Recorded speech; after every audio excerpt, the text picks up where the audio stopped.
Okay, I'm gonna try this going live. I've been wanting to do a Stitch with Me video, and I've decided that I would try to do one live. That way I could kind of communicate with you guys as I stitch.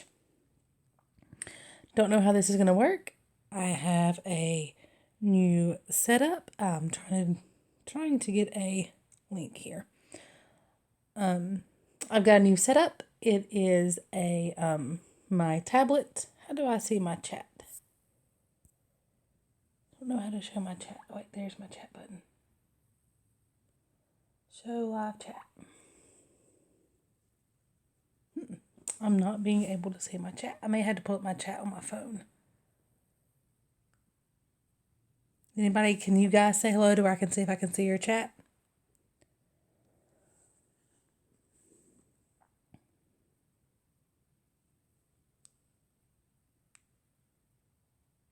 What? I'll just pull up the chat on my phone.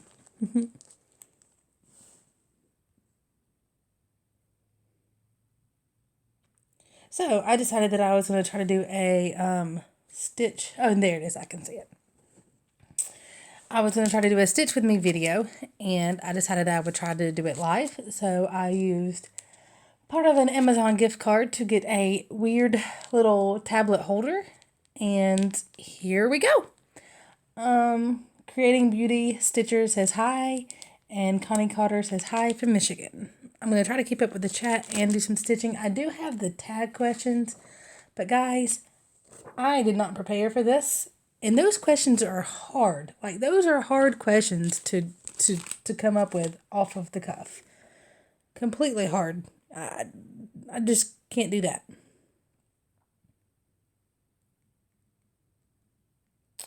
So, the project I'm going to be working on is this A New Beginning by Abby Lane Designs. I said that I would be on about 9 o'clock. My son had needed a potty break from bed, so I was a little delayed. So I don't have it all 100% set up, but I'll set up. I haven't decided yet if I'm going to work on this motif or this one. This one is kind of in between pages, so this one might be kind of hard to follow along with. So we'll see. I'll decide that as I set it up. If I do the new motif, I may have you guys help me choose what color to do next. Because goodness knows I'm not good at the choosing of colors yet.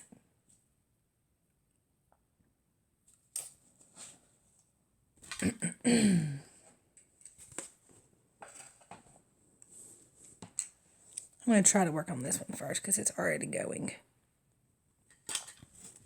You can kind of see how I set up my Q-snap too. Nothing too fancy. I do use this felt craft between my snap and the stitches just to keep them from getting smushed. Creating Beauty. I'm just going to call you Creating Beauty. Or says that babies come first. No worries. Yeah, we are doing well with the nighttime potting, but when he's got to go, he's got to go.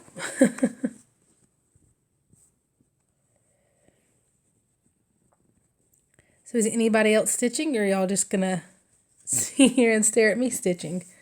I apologize for my horrible, horrible nails. This winter and this flu season at work is killing my nails. All the alcohol and hand sanitizer at work. There is no hope for pretty nails right now. That's going to be too far over. Sorry, trying to get this lined up correctly. My husband came in. He said, "Hey, babe, glad you got this working." He was in here last night helping me set this tripod up. Luckily, he was here because I was going to do this on my own and it would not have happened. So thanks, babe, for helping me. This thing was so hard to bend into the right spot. It was ridiculous. But it's very, I mean, it holds the tablet well, so I have to commend it for that. But as far as ease of use, I wouldn't give it any points for ease of use.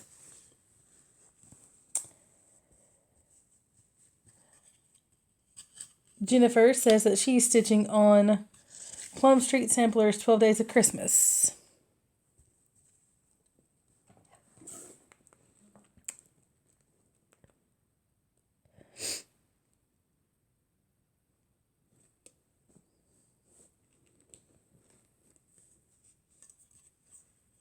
Oh, and she said that I'm the one that showed her that. And she said, thanks for showing it. I'm glad you like it. It was a very fun stitch.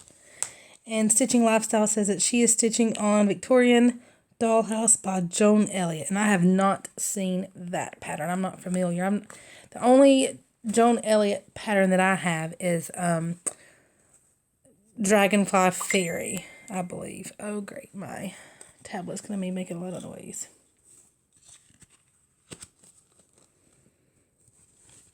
I need to turn down the volume on my tablet, I bet, and that would work. Sorry, guys. I wanted to have this all set up first, but you know how that goes. Now I can stitch this orange motif.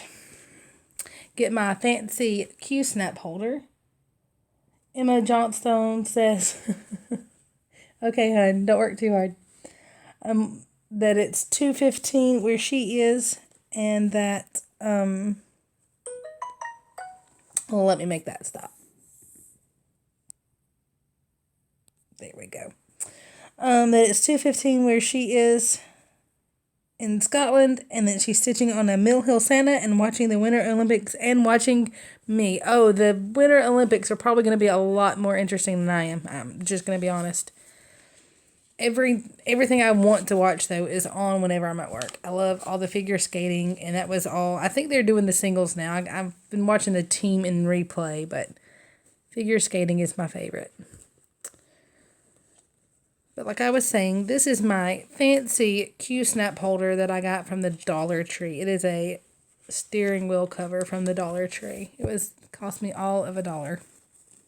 It's even fuzzy, like the fake velour stuff.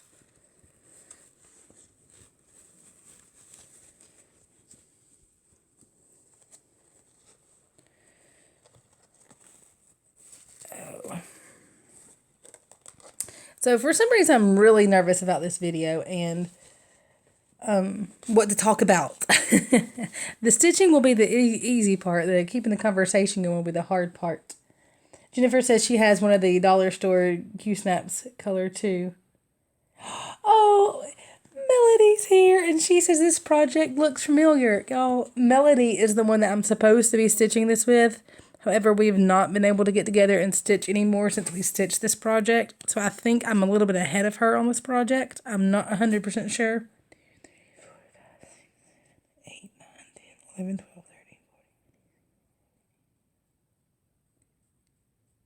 Pardon me as I count. I'm not sure if I am ahead of her anymore or not, but we haven't been able to Skype and stitch for a long time.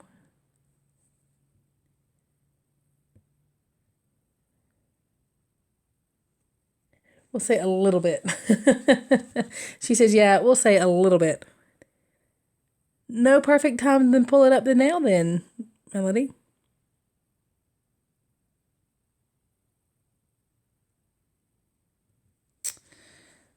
So I may try to answer some of these questions from the Crafty Curator. She came up with some hard questions to start off with, you know.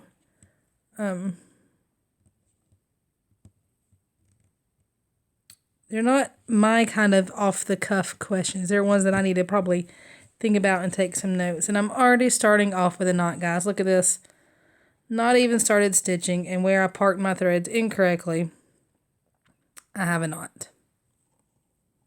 Welcome to the life of Stitching May, and this is why I do not have more progress than I have in my videos.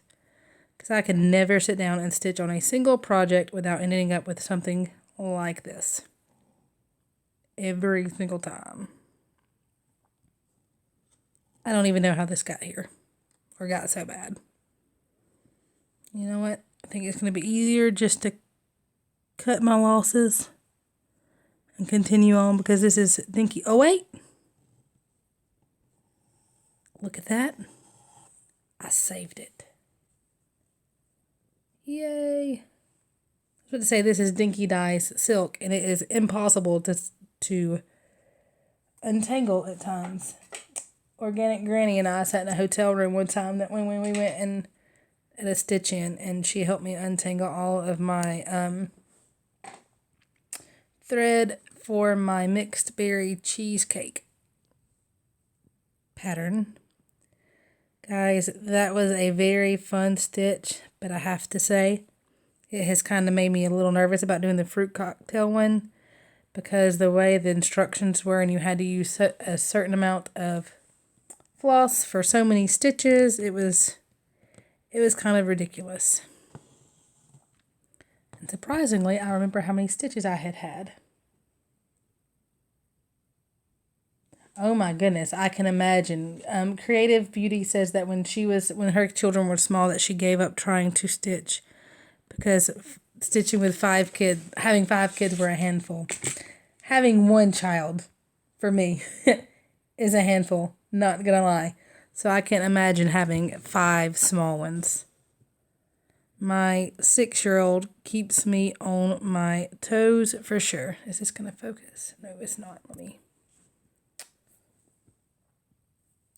I'm going to take off my rings, because I always take off my rings when I work with silks, because it always gets caught.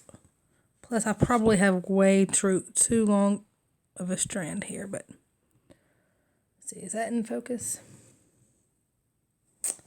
Nope. It's going to focus about there.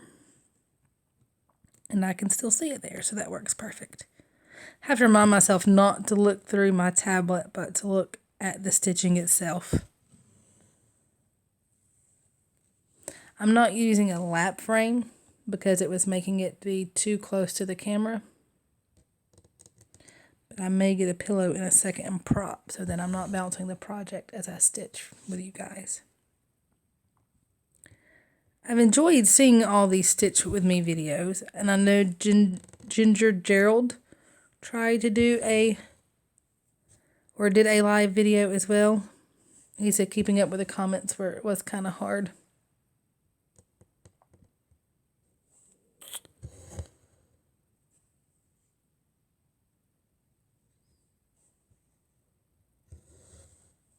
I think I'm going to have an issue counting and talking at the same time.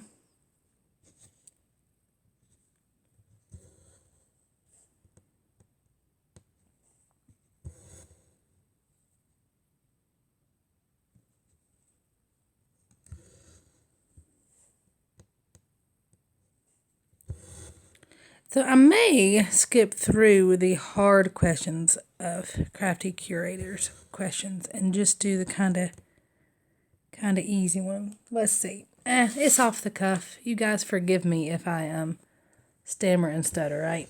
Can you guys see this okay? Is it clear enough for you?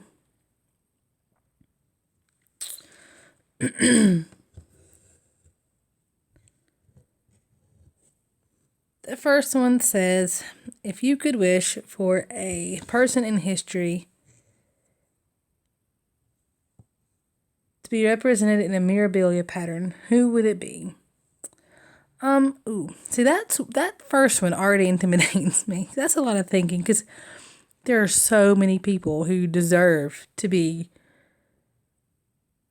represented in a Mira pattern.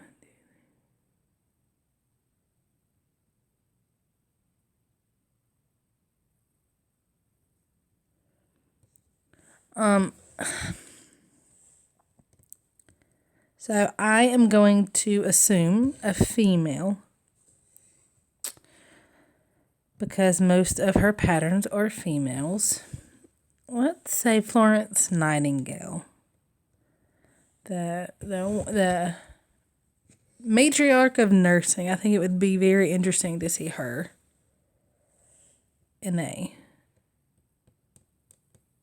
Florence Nightingale pattern.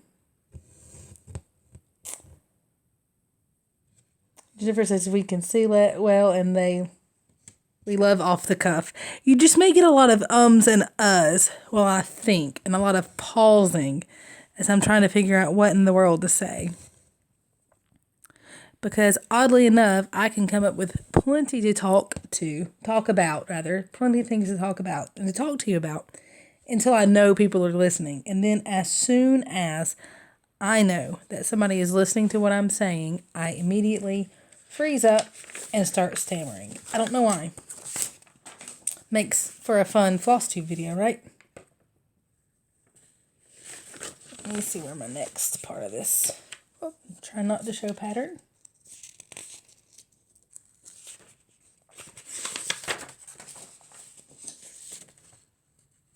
Okay, this is actually an easy one to kind of follow, even though it's in the middle of the pattern. So Florence Nightingale would be who I would think, because I've always found her, of course, interesting. I'm sure because I'm a nurse, but then also just the plight, because she was in nursing in a time that nurses weren't respected. It was a job you just took, and she kind of helped make it become a more respected career choice.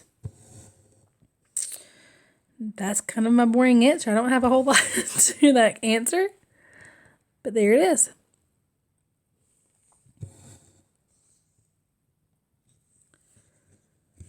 What landmark or area of the world would you have loved to see captured in a chatelaine?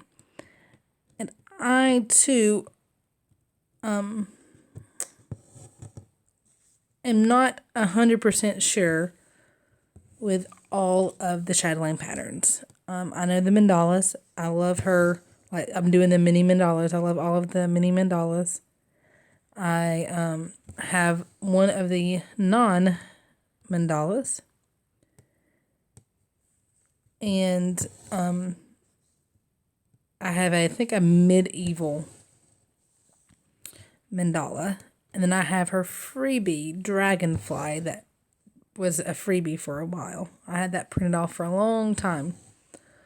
But I don't know if there is one. There probably is. But Greece, my great-grandfather was from Greece. He came over when he was a young-ish teenager on the boat by himself. He was coming to visit a family member before he went to military school, and he decided to stay.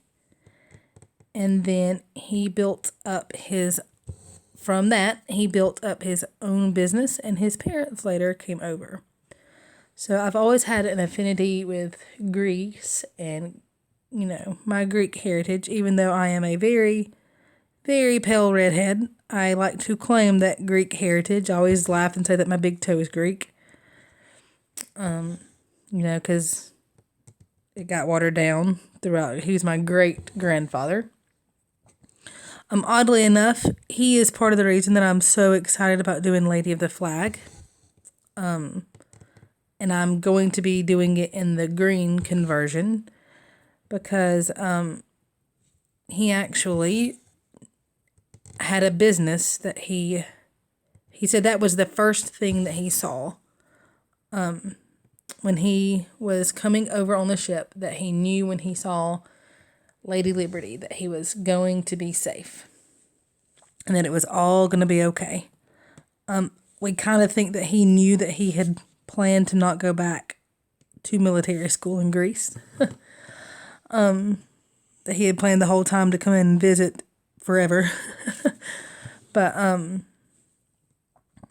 and that was one of the stories that I remember hearing, and he actually had a business based off of, he had a business and he based the name off of, when he came to the States, because he was so proud of being here and of becoming a citizen and how he built his life here and his family here. So I want to stitch the Lady of the Flag in that green color, kind of to commemorate him.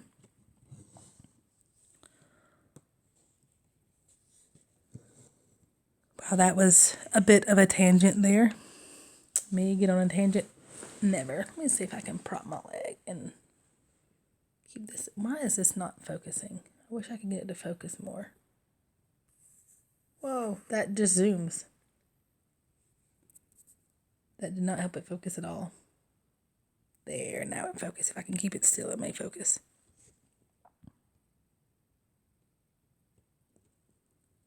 Find my hole.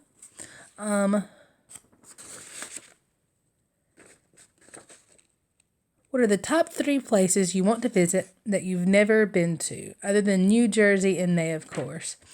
Oh, I'm not getting to go to New Jersey in May. I'm doing another retreat here in Georgia, and right now my kid still thinks it's cool to go on vacation and hang out with me and my husband, his dad.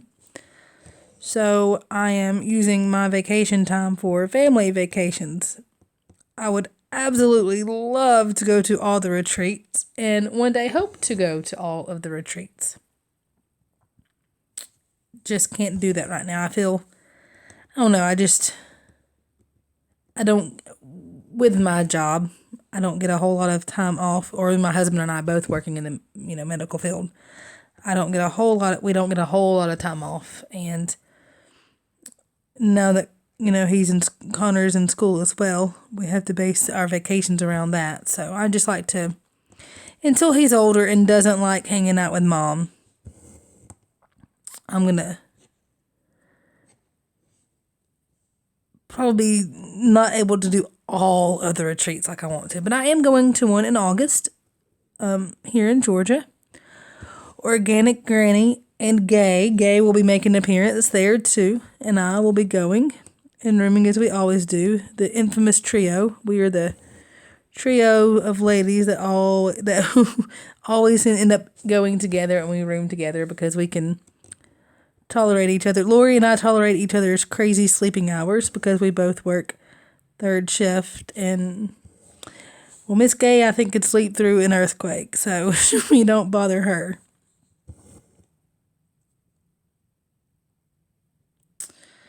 So, other than New Jersey in May, if money were no object and time were no object, again, Greece. I would absolutely positively love to visit Greece. And first of all, I would want to do some research and see if there's any family there and find out exactly where my pop came from.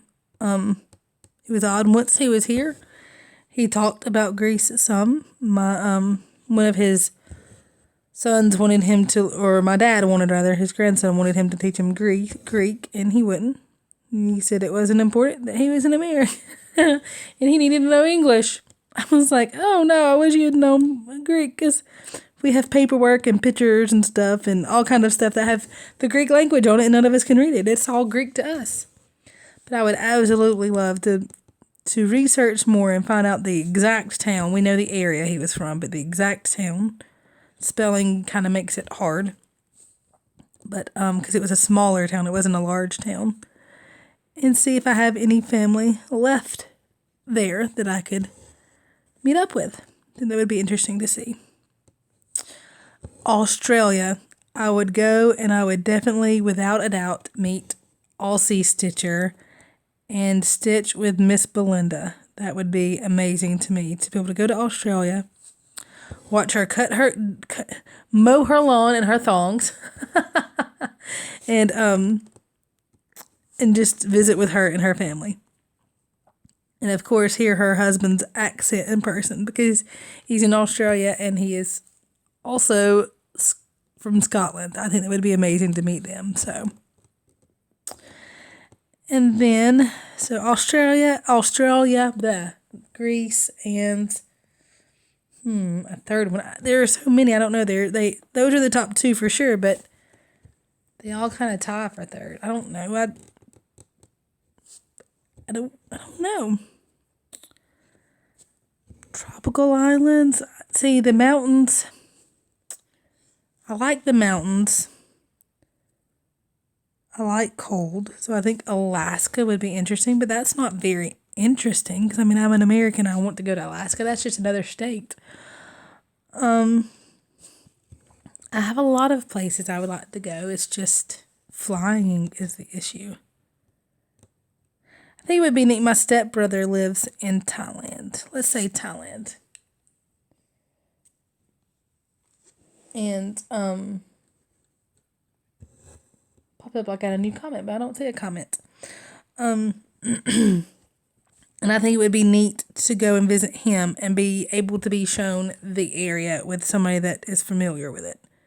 Because he's lived there for, gosh, at least 6 years now. He's been there as long as my son was born.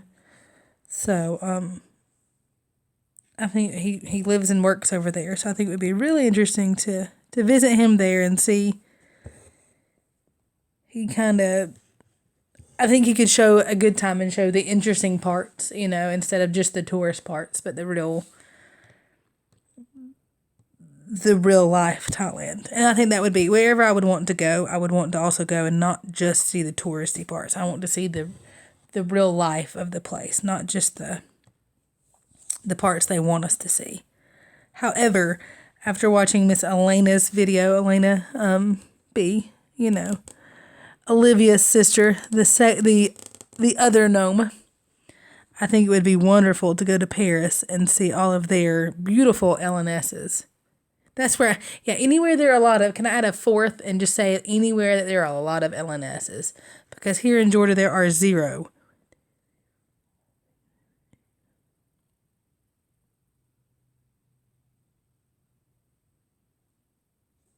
There are absolutely 0 LNS in Georgia.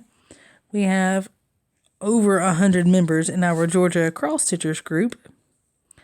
So I don't know why we don't have an LNS in Georgia to support our habit, but we don't.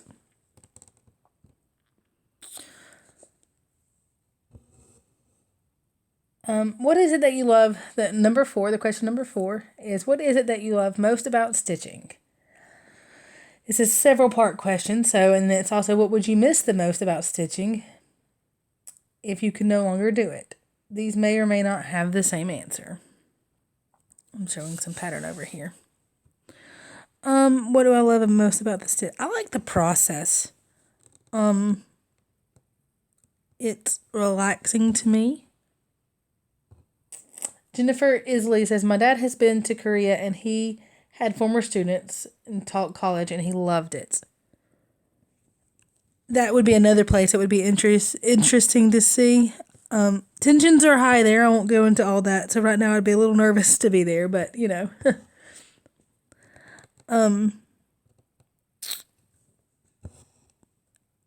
So the process of stitching to me is the most fun. I do have ADD or ADHD.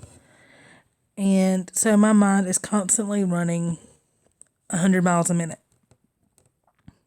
And I love that stitching kind of provides me something to focus on. And I focus on the one task at hand. And it kind of helps me silence all the other noise, so to speak, that's going on. I just realized that I've got like a death grip on this Q-snap. Like my hand's cramping from the way I'm holding it, trying to keep it still for you guys. I'm going to change my position a little bit. But it helps kind of quiet all the other noise going on. Gives me something to focus on. It helps like when I sit and watch TV with my husband, when we sit and, binge our TV shows. I can actually, because it helps me to where I can multitask. I can watch the show and also stitch, and it gets the multitasking kind of quelled in me to where I sit still. Don't get me wrong, I like to sit still. I like to sit down a lot, but usually it's I have to be doing 2 things at once, and this provides it. I like that it provides alone moments. I can sit and stitch, when my husband's at work, and sit by myself and relax and stitch. Or now I can, stitch with other people, and it can be social too. What would I miss the most about stitching if I could no longer do it? The creativity and the feeling like I'm doing something. I can't draw. I can't paint. I'm trying to learn to crochet. not being very successful at it, but hey, it makes me feel like I can do, not like I can do something, that sounds bad, but something artistic. It gives me something artistic to feel like I'm doing, even though I am just copying the pattern that somebody else designed. It gives me some kind of outlet for my creativity, because I want to be creative. Goodness knows I want to be creative. I want to be able to, create things of my own. I watch some paper crafters and things like that on YouTube, and I envy their ability. Paper crafting and stuff does not bode well with my type A personality that has to have rules. Cross stitch has enough rules that I can follow, but then has some room for creativity, like in this pattern where I'm having to choose my own colors, but yet I'm freaking out about choosing my own colors. What is the last movie that made you cry? Well, if my husband, I have a story for that. I wish my husband was still here and I would tell that story and would joke and say it was the movie The Room that he made me watch on, I don't even know. I think it's on YouTube. It was on YouTube. I don't know where he found it. I think it was on YouTube. I know he streamed it. It may have been on some streaming thing. But it is a movie that was supposed to be serious, and it was not. It came out very funny, and it has now apparently become a cult classic because of its horribleness. And I cried when it was over because I could not get that time back. The movie was supposed to be dramatic and about a love story, and a love story gone wrong. The acting was so forced that it instead, and the script was so forced. Do you hear that Southern script? The script was so forced that it became a comedy. Apparently there is a movie out now about the making of it where the guy that was friends with Tobey Maguire in Spider-Man, DeFranco, I'm horrible with actors' names, but he plays he portrays the main actor in the movie The Room, and it's about his acting process. And I think it's supposed to be a comedy. So my husband made me watch the original movie to where I could then know what was going on in this other movie. So it made me cry because it was so bad. But the last actual movie that made me cry because it was so sweet, I don't know. I'm more of a TV show person, and that would be This Is Us. Oh my gosh, guys. This is James Franco. Yes, that is who I'm thinking of. Jennifer says James Franco. And that is who I'm thinking of. This Is Us is one of those shows that I absolutely love. And I don't know why I enjoy it so much because it is so torturous. But that would be the last show that made me cry. Tell you a joke. Oh my gosh. I cannot think of it. Wow, I cannot think of a joke. Nothing besides knock knock jokes, because that is my son's big thing, and those are just corny. And then all the other jokes I have are not appropriate for FlossTube, not appropriate for mixed company, because I have a very weird sense of humor. So I guess I will tell you my favorite knock knock joke, and it is so stupid. My son thinks it's hilarious, and it goes, knock knock. Who's there? Little old lady. Little old lady who? Where did you learn to yodel? Yep, he loves that one. We sit at the dinner table and we take turns telling knock knock jokes. Or we did. Right now it's showing magic tricks. He thinks my husband's a magician. If you could be any animal or insect, what would you be and why? Ooh, that's another tough one. I would love to be, I think it would be amazing to be a dog in a fur baby home, a home that has fur babies, because I know that my dog is very spoiled and he has to do nothing. I mean, all he has to do is cut his eyes, and the right way, and we are petting him and giving him love and giving him extra treats, and he has us trained. If he wants a treat, he runs into my room under my bed and hides there until we bribe him out with a treat. So I would be a dog that has their owners, or a cat. I want to be one of Emily's cats. Can I be an eclectic possession cat? Can I be Buster and Dharma's brother or sister? That would be amazing. With their fresh water. Insect. I would be a dragonfly. Definitely be a dragonfly. Those are amazing, gentle. I don't know. How long is their lifespan, though? I guess I should look into that before I decide what insect I would be. But I love dragonflies. There's actually a poem that is the reason that I have the love of dragonflies.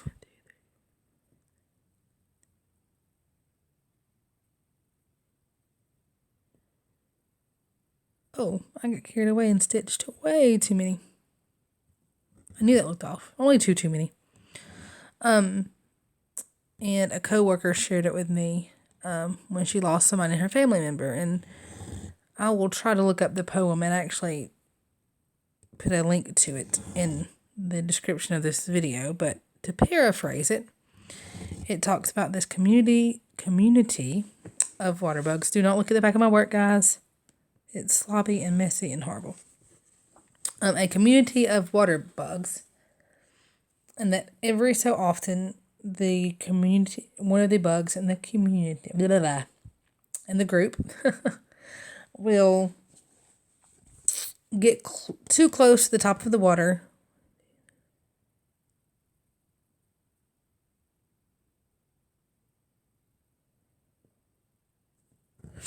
And they will cross the surface of the water, and they are never seen again by the group. And the group is sad, and they miss their friend. But on the other side of the water, the water bug has turned into a beautiful dragonfly who is happier and freer than he ever was as a water bug. About 7 months for Emma Johnston says about 7 months for a dragonfly. So maybe I don't want to be a dragonfly then. But the dragonfly is happier and more free than they have ever been while they were in the group of water bugs. And they try to go back and let the dragonflies know that it's better on the other side, but that they're not able to let them know that it's better on the other side. And the thing says that so that whenever you see a dragonfly, that's supposed to be, kind of take that as a comment that things are better on the other side. So that's why I have an affinity for dragonflies. And they've just always kind of brought me peace, because it never fails when I'm in a moment, having a hard time about, losing somebody, that I'll see a dragonfly, and it kind of brings me some peace. So I feel that they're very peaceful creatures.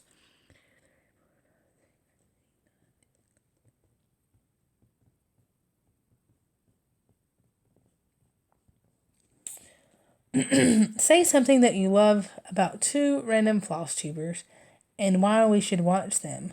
Don't name the person that sent you this tag. So nobody sent me this tag, so I can name whoever I want. Trying to think. Gosh, I can't think of just 2. That's not a fair question. Belinda, Aussie Stitcher. I guess she's not random because she's I consider her a friend. But I consider you all. Wow, I cleaned that up. I said heck. I consider you all friends, that, the watchers and the commenters friends. So, but Belinda is one of them. Diana, hey y'all. Belinda is one of the random floss tubers that I would say you should go watch. She is Aussie Stitcher on here. I think also on Instagram too. And I love her videos because they are so real life. Like, her kids pop in and out at any time, begging for candy and cookies because, like kids do, they know that because mom is trying to do something and she wants them to be quiet, that more than likely she might just give in more so than she normally would. I love her stitching. Her stitching is beautiful. Her accent is amazing. I think my husband has a accent crush on her. Every time I play a video or one of her videos, he comes and watches her videos.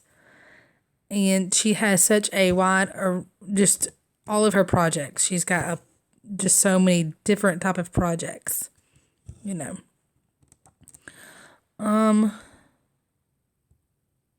Let's see here. I want to shout out a Fluby. Shannon Green says hello. She is one of the paper crafters that I mentioned before. She does painting and stuff, and she's one of the paper crafters that I watch. I was talking earlier about one of the questions on this tag is, what is something that you love about cross stitch? And I mentioned that it gives me a creative outlet, and that I watch other crafters, and that there are paper crafters that I watch that I am envious of, and Shannon Green is one of them. So hello, Shannon Green. Guys, if you don't watch her videos, she does amazing things with paper and junk journals, and strongly recommend you watch her. I know I was kind of nervous about it. You inspired me. You did yours earlier, and I was like, if Shannon can do it, I can do it. But, so one of the Flubies, as Kay calls them, or new new floss tubers, would be Mandy. She is one of my friends too. I actually get to stitch with her in person from time to time, and I love that she used cross stitch as a way to recover her illness, and I also love that she is able to provide the hearing impaired community with some videos with sign language as well, so that they can be included. So if you haven't watched Mandy, I linked to her, I think, on my last video, but I strongly recommend that you go and watch her videos as well. And her stitching is amazing, and it's fun because she's also a newer cross stitcher, so she's learning this whole process as she goes. So it's fun to see see the craft, somebody fall in love with the craft too, rather than some of us who have been in love with it for years. She's just discovering beading and things like that. So it's refreshing. It'll kind of help you. If you've lost your stitchy bug, sometimes I think watching her can help you get it back, because you see her excitement in what she's learning. I don't want to do just two. There are so many. Diana's another one. Diana, who's watching. Her quilts, guys. Oh my gosh. If I could quilt the way Diana quilts, I don't know that I would ever cross stitch again. I don't know how she does both. Her quilts are amazing. If you found that you were suddenly unable to stitch, what would you do with your stash? No, Diana, I can't. Diana says that anybody can quilt, and I want to I think anybody could quilt. I don't think anybody could quilt as well as you do. How about that? I mean, I can make stuff. I made for Tracy P's birthday, I did one of the brouhaha piece by Plum Street Samplers. And I tried to make it into a small wall hanging. I ended up in tears. And the only reason it didn't get stopped and left alone is because it was a gift for somebody. Emma Johnstone. Is it Johnston? I think, is it Johnston or Johnstone? Emma says that she made her first quilt top, I think 2 weeks ago. Congratulations. Was it fun? The measuring is my issue. I have, again, two type A personality. People say that would be a good thing. Oh, I'm sorry, no, 2 days ago, not 2 weeks ago. People say that the type A personality would help with the quilting. For me, it makes it such a perfectionist thing that I'm not able to just go with the mistakes that I'm sure that I would make and make them into the art that is quilting. Also, I tend to rush things sometimes, and I don't measure or cut appropriately. And I would have to go back and take a cutting and pasting class in order to be able to quilt that well. And as if on cue, Emma says, my measuring was just a little off, but it was my first one and I am still super happy with it. And you should be. If you finished a quilt top, I'm impressed. I did see Vonna did like I don't know what it was called, but it's got the fat eighth or fat quarter. But anyway, you do just the strips of fabric and you do it as it rolls off of the whatever that thing is, a Jelly Roll Race 2. Yes, thank you, Diana. A Jelly Roll Race 2 quilt where you buy the jelly roll and you just sew the strips of fabric together is what it looks like. I say just, like that's just so easy. But you sew the fabric strips together in whatever order they come off of the jelly roll. And I think if I ever did any type of quilting, that would be the only thing that I could do. Oh, and Diana said that she just made one of those and that she will share some pics with us. Or she'll show us some pics. I'm sure she'll show it in her next video. Batting is on the way. Emma says batting is on the way to finish it, and I'm going to try some English paper piecing next. Oh, now the paper piecing, wow, that almost did not come out as paper piecing. That looks so much fun, and like it would be so interesting to do. Like, from what I've seen on the videos, you just, again, I use the word just, like it's so easy. You have your piece of paper that is the shape that you cut your fabric, and you pin your fabric to it, and then you sew them together and take out the pieces of paper. Yeah, I say that like it's so easy. But those are beautiful quilts. I have seen those beautifully quilted. My great aunt was a hand quilter, and she made, I actually have one of her quilts. And it is very greatly loved. I wash it and use it, and it has stood the test of time. But I can always remember every time we would go over, she would have, look, it matched up. I only had the frog right here when I stitched too many stitches because I was enjoying talking to you guys. It matched.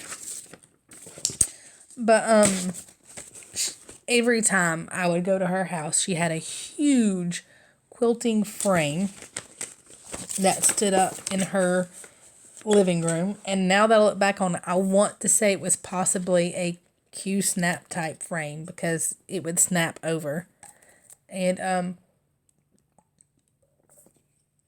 she hand pieced everything. She did not machine. That I know of.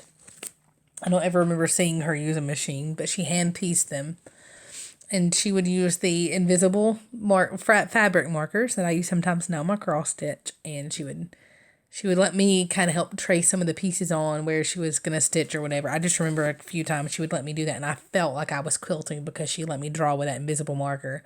Little did I know how easy it was to erase it. And I completely drawn the wrong thing. But I thought, thought I was doing something special.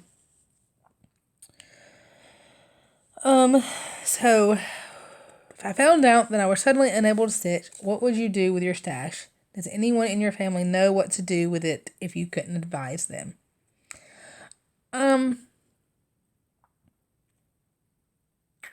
If I was alive and not able to, or I guess not, if I was able to advise them, I guess Lori says that I'm going to be the one that inherits her stash. And I'm okay with that. It's a wonderful stash. So I get excited anytime she buys something new because I think in 60 years, because, I'll be 120 then and she'll be 130, that I won't be that much. But anyway, actually I'll be 90, I think, in 60 years. But anyway, when I'm 120 and she's 130, I'll be able to get her stash because neither one of us are going anywhere until then. And then I'll be able to stitch it because I'll have perfect vision even at 120. So I guess if something happened immediately, it could go to Lori or to some of you if that was not an option, or if she rejected said stash because she has her own needlework shop in her home. I would like to think, like, do some kind of just random act of kindness and just kind of share it out amongst everybody. What will probably happen is that my son will end up being the one to inherit it years from now, and I'm afraid it will probably go to the Goodwill or to whatever donation center, which means that somebody will come in like I do and get so excited over their new finds. My husband does know kind of that some of this stuff is wanted throughout the community, and I hope that he would know to maybe do some giveaways and stuff of the products. However, I have been teaching my niece to stitch, and she is falling in love with it. She messages me every so often and shows me her progress. She would come over and stitch more often, but the kid is like in gymnastics 4 days a week, 3 hours a day. So she doesn't have a lot of time now to stitch, but every so often on random snow days or days that come over here, we sit down and we stitch together, and she's picked it up fairly quickly. She's doing a wooden Tracy Yes stitching on wood unicorn, and then I also printed off I'm a member of the Daily Cross Stitch website, and I printed off her a unicorn from there, and she was working on that the last time she was here. So hopefully, if she continues to love it when I'm 120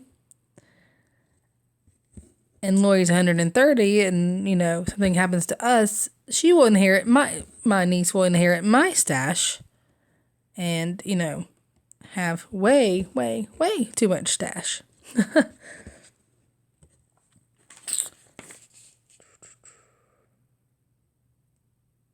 What was your stitching like before social media became inundated with cross stitching? Did you stitch less? Did you stitch more? Did you even have such a thing as a rotation? So, when I first started cross stitching, my aunt and my mom were both cross stitchers, and I would give anything to be able to stitch with them. I'm going to add a question. If you could stitch with anybody, floss tuber, alive, past, present, who would it be? It would be, I would love to have a stitch group with my mom and my aunt. I would think that would be amazing to be able to sit down and stitch with them. However, my mom was apparently a back snob, and so we would not get along on that. But anyway, they stitched. My aunt had tried to teach me to stitch, and it never stuck with me. I think she did it to try to get me to sit still, and that's probably why it didn't stick with me. But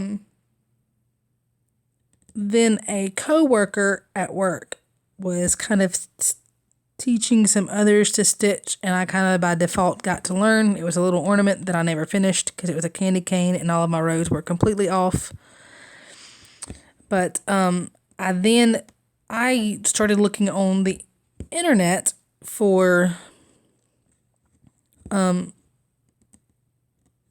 don't know how I came across it. I don't know if I was looking for patterns before I knew about the copyright rules or what, but I came across the Cross Stitch Forum, which is crossstitchforum.com, and that forum is still up and running the last time I checked.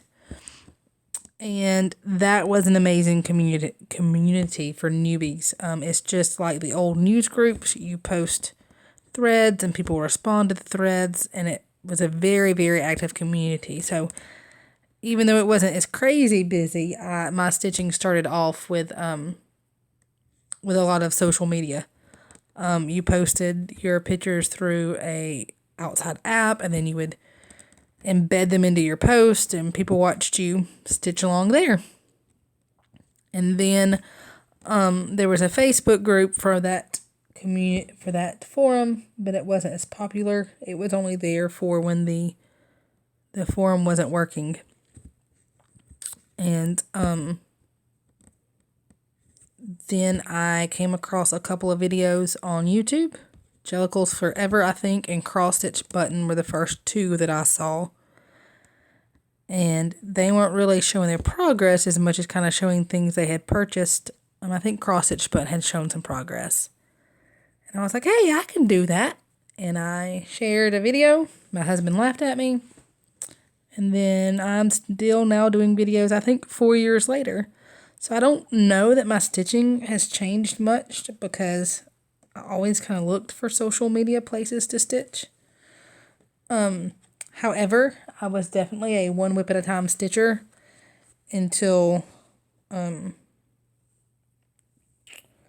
forum. And then through the forum, I started stitching more than one at a time, but I didn't rotate. I just had more than one project going. Oh, Jennifer says that I was her first floss tube video. Oh, well, I'm glad you stuck around. But, and thank you for watching them. Thank you for listening to me babble. My husband so laughed at me when I told him I was going to start making videos of my stitching. He's like, yeah, okay. And he kind of warned me how cruel YouTube could be. And I was like, it's fine. People don't like it. I don't think people are going to be looking for cross-stitch videos to make fun of. Little did I know we would have trolls. But I didn't really, I would have more than one project, but I didn't rotate them. Like, I would start one and then get bored of it and start another one. And then through YouTube, I kind of developed a weekly rotation. And now I'm back to kind of just stitching on whatever I want. Because I tried to keep it when I first did floss tube to 4 projects at a time. And I would work on a different project every week. And, well, that didn't work. I now have 14 projects, and I thought about starting a project tonight on camera, but then I decided that I'm too OCD when I start my projects, and I wouldn't be able to chat with you guys. So I decided not to start a new project. Oh, Patricia Parrish. So, little known fact about me, I have a speech impediment. Well, not anymore. I did. Let me rephrase. I did. When I was a kid, I had to take speech therapy classes for my R's. And there are certain words that R's still bother me. And the name Patricia is one of the ones that I have to really think about when I say it. Because otherwise I say my R's as a W. When I'm very tired, it'll come out as a W still. So... But, anyway, so I was going to keep my whips to 4 whips at a time. That way I could work on 1 whip each week. And, well, now I've got 14, and that's way too many to try to do a weekly rotation. So I just kind of stitch on whatever's calling to me, whenever it's calling to me.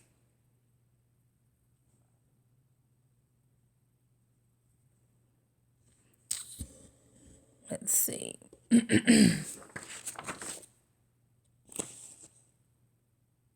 Did you find that cross-stitching on social media has helped you stay focused or caused you to become distracted? If it has helped you to stay focused, how do you manage to stay active on social media and still be productive in your stitching? If it has distracted you from your stitching, what have you done to get back on track with your stitching but still remain active in the community? Floss tube definitely keeps me on track because I don't want to come to you guys and not have a lot of progress when I do my update videos. So there are times that I tell my husband, I need to stitch. Or I'll tell my sister if she's over here, I need to stitch. And they're like, what do you mean by you need to stitch? It's supposed to be a hobby. It's supposed to be fun. I'm like, oh, it's still fun. But you guys keep me, focused and like I have to have progress to show them because I don't want to just go and do a boring video of more haul. You guys have also helped keep me focused on my Stitch from Stash because I don't like coming to you guys and saying, hey, I failed again this week and I have, or this month, and I have, purchased way too much stash.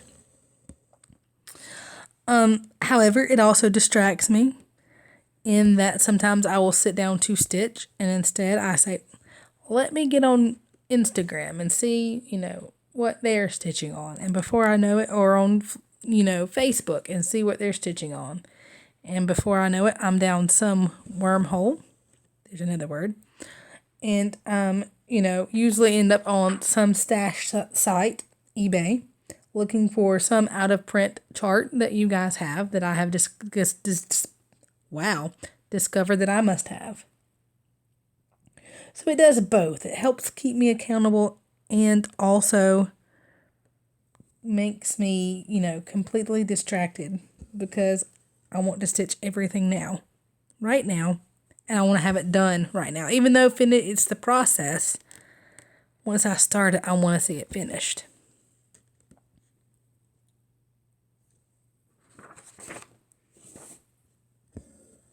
What have I done to get back on track with my stitching? I think the social media makes me stay more on track more than it distracts me. When it distracts me, it's like one night of stitching. Like I end up, going down some rabbit hole of looking at patterns or finding a new floss tuber or a new, Instagram person and then going back and looking at all of their pictures to watch the progress. And, then I look like a crazy stalker because I'm liking pictures that were 3 years old and... Sorry, I bumped the camera.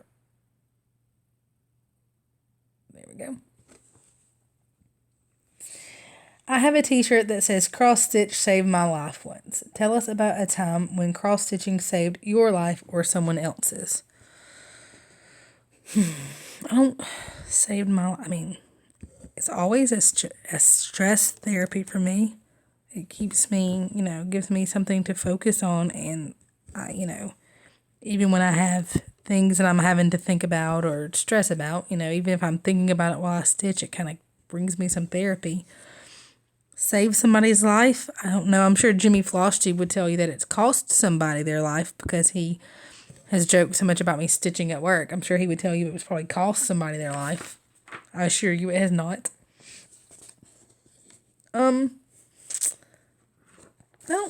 I can't think of a time that it saved my life, but I'm thinking very literal. I mean, I'm sure it's kept me sane. If you were to look at your stash and the types of patterns that you have collected, what would your cross stitch say about you? Are you dark and dramatic? Are you warm and cuddly and cute? Are you whimsical and magical? Are you primitive with a love of the old-fashioned patterns from the days of old? Are you colorful and adventurous and not easily defined? I have some serious FOMO. As soon as a chart is out of print, I want it. So I guess days of old and past would be mine because as soon as a chart is unavailable, that's when I want it. And been having to tell myself not to go buy a lot of Lizzie Kate. That I have the Lizzie Kate that I want. That that it has been available to me, and I didn't purchase a lot of them because I had what I wanted. So why do I need to go purchase them now just because they are, going out of print? Which I don't understand. I don't know why. Anyway, that's a whole other soapbox. Collect royalties, my friends. Collect royalties. You don't have to make new patterns. Just sit back and collect from us for the years to come. Probably that I'm not easily defined. It would definitely probably show my indecisiveness that I have a little bit of everything. I'm not easily defined. I have Prims, I have Quakers, I have modern ones, I have the 80s ones that, are pink and purple and light blue. Just definitely that I'm indecisive and that I can't find a certain, I can't tell you a favorite designer because I like a little bit of everything, so. I guess not well defined. Okay, that was number 13. There's one more question. Name something that was a telltale sign that you were addicted to cross stitch without hope of redemption. What was your aha moment? The fact that I always have to have a project with me. Like, even when I go to family functions and things like that, I want to have something with me to stitch. Not as a disrespectful, I don't want to spend time with them type thing. Just more so, I just enjoy having something to stitch on. Look, another knot. Great. That's a big one too, and it's caught up in the stitching. I had to frog all of that in order to fix that. Oh wait, it's not that many stitches actually, it's only a few. Now you get to see me frog. But that, I lost my needle. There it is.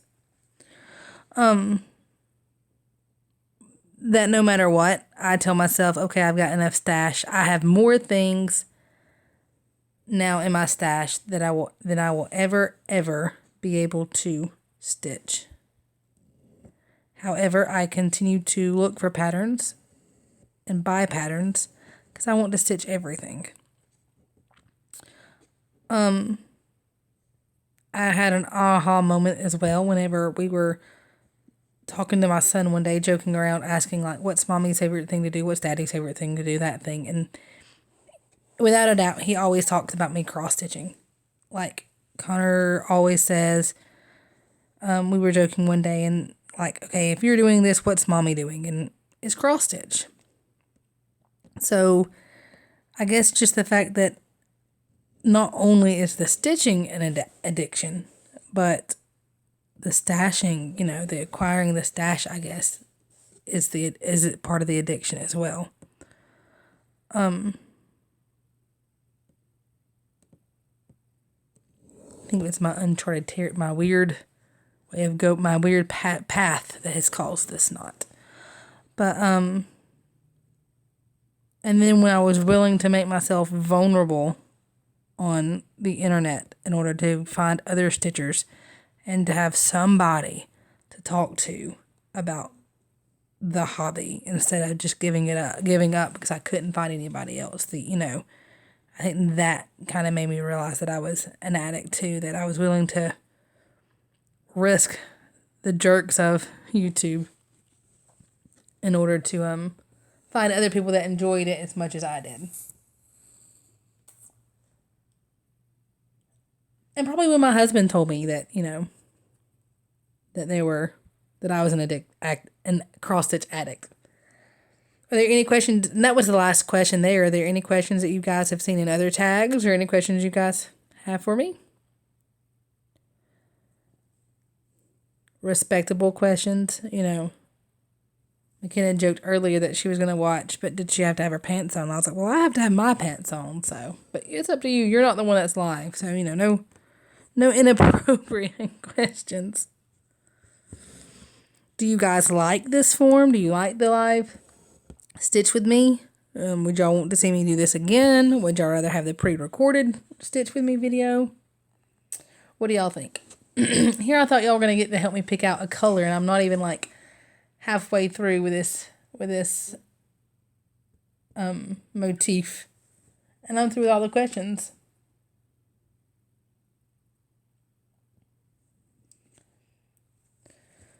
Don't know of anything else I can talk about.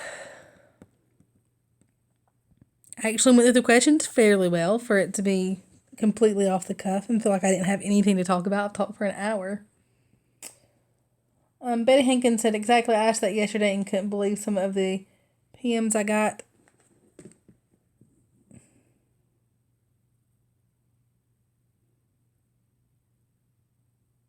In response, well, I stopped printing the already designed stuff. Yeah, I don't understand the business, so I have to say that. I do not understand the chart printing and making business. And I understand why people would want to retire from making charts. I'm sure it is stressful trying to make sure you're up and have enough designs on time and deadlines and things like that. However, once people love your designs, I don't understand why they don't make a deal with a printing company or whatever company that's printing them now. I mean, I guess if it's an independent person, I can see why they wouldn't do it because they would have to keep up with it themselves. But for some of the people that have a distributor that is behind them, I don't understand why they don't make their patterns more accessible even when they retire, because, or when they stop making designs, why they don't continue to let those designs to be printed and then, make money from the royalties. But then I'm sure it's like everything. It's your baby. And to give that up, I'm sure you would feel like you're giving up your child, because that's your, y'all, I'm wasting so much floss doing it this way, but I got to go back and do it the right way.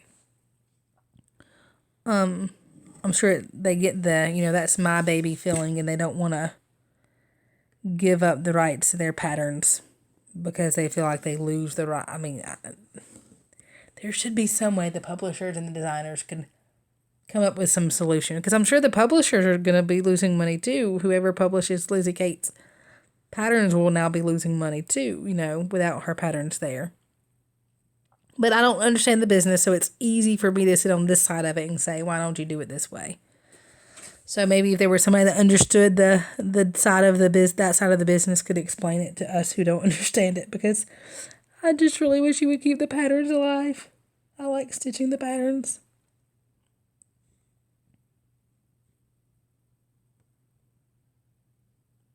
Trying to figure out where I am. Sorry, guys. And then, Connie G. Oh, Connie G's watching. Connie G is, of course, the brains behind Connie G Designs, and she is the one that is doing the 2-year backstitch, kind of blackwork backstitch sow that I've been doing some of the model stitching for. I am lucky enough to know her in person, guys, and she's amazing. And I think I may have her convinced to do some floss tube videos. We'll see. We're working on that. She's making her blush. But I'm trying to talk her into doing some floss tube videos. She's a little worried, she said, about the technical side. So I've offered to help her with some of the videos. So you may recognize the area of her first video if I can convince her to do one. I've offered my assistance in making her videos.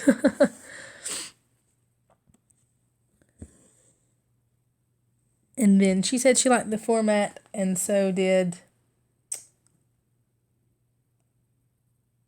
Emma said that she liked the instant interaction and the live feed is good.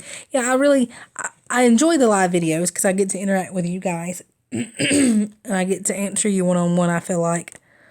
But then I know that some people don't like the live updates because they don't. I wish YouTube would do like Facebook does. I just realized I'm blocking you guys. You guys are staring at my blanket. I wish YouTube would do like Facebook does and make the comments visible on the replay. That way, people who don't catch the actual live video get to still enjoy the live comments and know what we're saying. Because I know that it's hard to watch a video where people are talking to people that aren't there. That you can't see the comments and they'll laugh at a comment or whatever. And that's why when I do it, I try to kind of read the comment off to you guys. That way you guys can be part of the people when they watch the replay can know what was being said and what we're laughing at or commenting on. But that can be hard to do in Stitch, as you see. I didn't get very far, but I'm a slow stitcher anyway. So anyway, I wish that YouTube would make it so that the live comments were, that you had the options to play the comments as you watch the live video. So I really enjoy the live videos because I enjoy getting to interact with you guys one-on-one. But I know that it was frustrating to some to watch the updates that were live. So I had been trying to figure out a way to do live videos and do updates without always showing double. Like, I didn't want to do a live update and then a non-live update. And then, people having to watch the same video essentially twice. So when I saw these Stitch With Me videos, I started thinking, I wonder if I could do that live. And then I didn't realize that I am, again, so behind on FlossTube. I've watched, somehow, I haven't been, I make sure to watch everybody's update videos, but that means that I don't always get to watch the Stitch With Me videos. So I hadn't realized that Ginger Gerald had done a live Stitch With Me video until today. So when I realized that he had done it, today, I had kind of thought about it. I had gotten the stand, and then I was like, I can't do it. I'm not going to do it. It won't work. But then when I saw that he had done one, I was like, hey, it worked. I'm going to try to do that. So he helped encourage me to try this live format. And in that way, if people don't care to see a Stitch With Me video or care to see the live, then they don't have, they can just watch the updates and do my updates, my regular format where it's just me doing an update.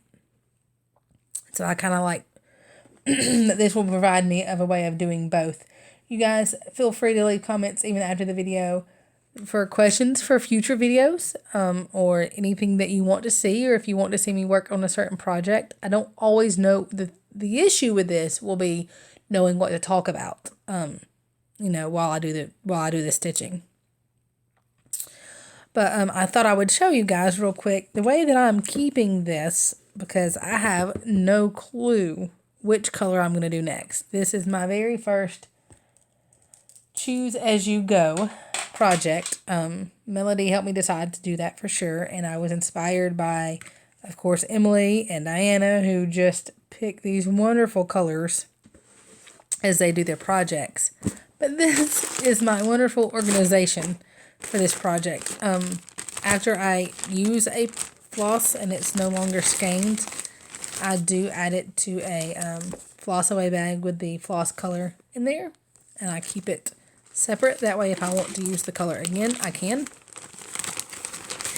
And then I have my several bags of Oops Dinky Dies. I think I have a total of 3 of these. Two or three of these that are all into this bag, which I think they still do these, guys. It's on Etsy. It's the Dinky Die store. And if you haven't seen them, let me show you. What they do is these are ones that aren't part of the Oops packs. Whenever they cut off their skeins or hanks or whatever of floss, they have leftovers. So when they have leftovers, they save them and they put them in these little sample skeins, and they label them and they mark them to where they know they're not full skeins. And every so often, they will have them on their web page in a 20 skein pack, and they're random colors, and you can get them. I think they're like $20 or $25 a piece. But you just buy the pack, and it's shipped to your house, and they always send these extra little other not even full samples. But these aren't color. These aren't named, so they're just random colors. So I have my Dinky Dies, and then I have some random hand dyed, some Weeks Dye Works, and this is one that I got in Austin from the Stash and Grab table. This is a gold flowers. I have no clue the brand of this flower, or this floss. I have a thread work. Some of these are random, but then the most of my collection are these wonderful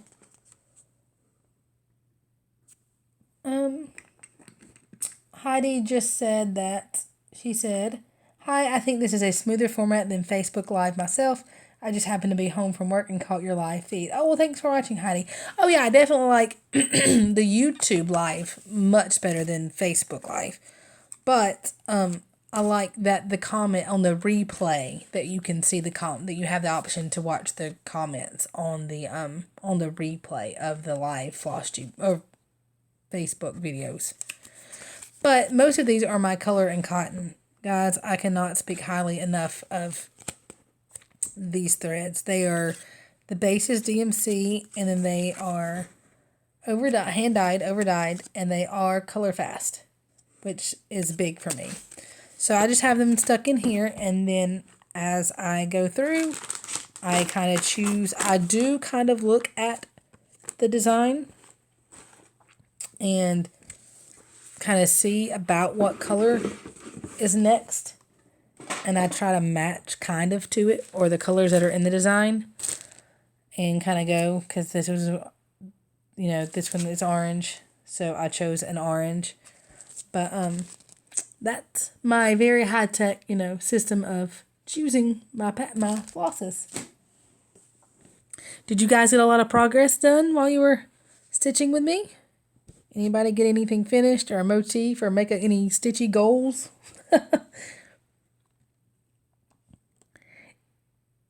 I have to say, too, the sowels help keep me. One of the questions was about keeping focused. I like the stitch-alongs because I get to... I like the format that Stitch Mania does theirs, that you can make your whips fit into their sowels. That way I feel like I'm stitching along with somebody.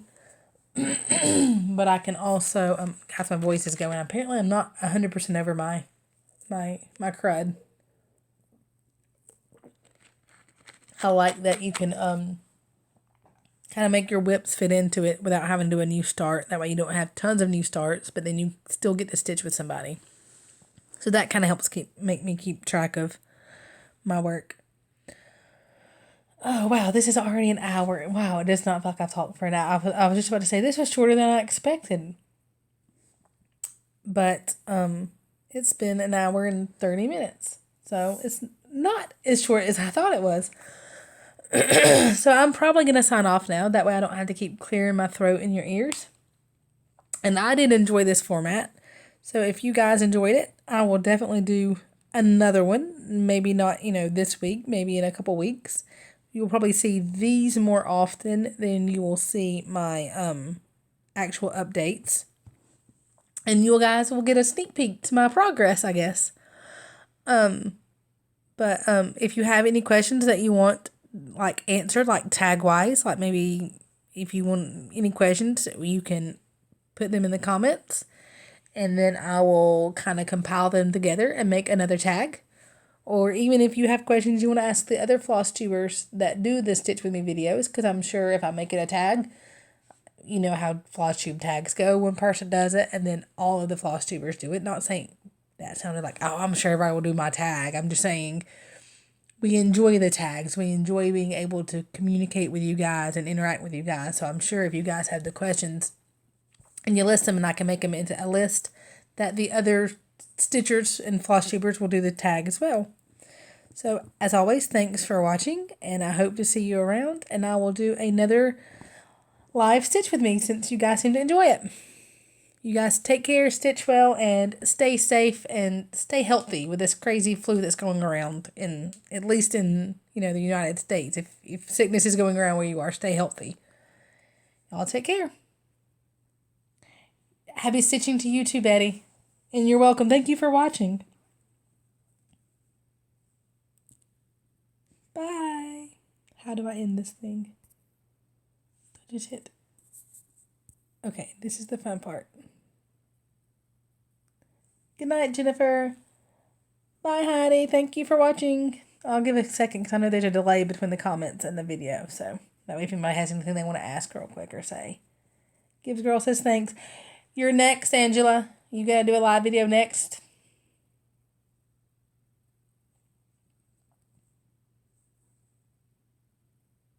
Okay, now how do I close it?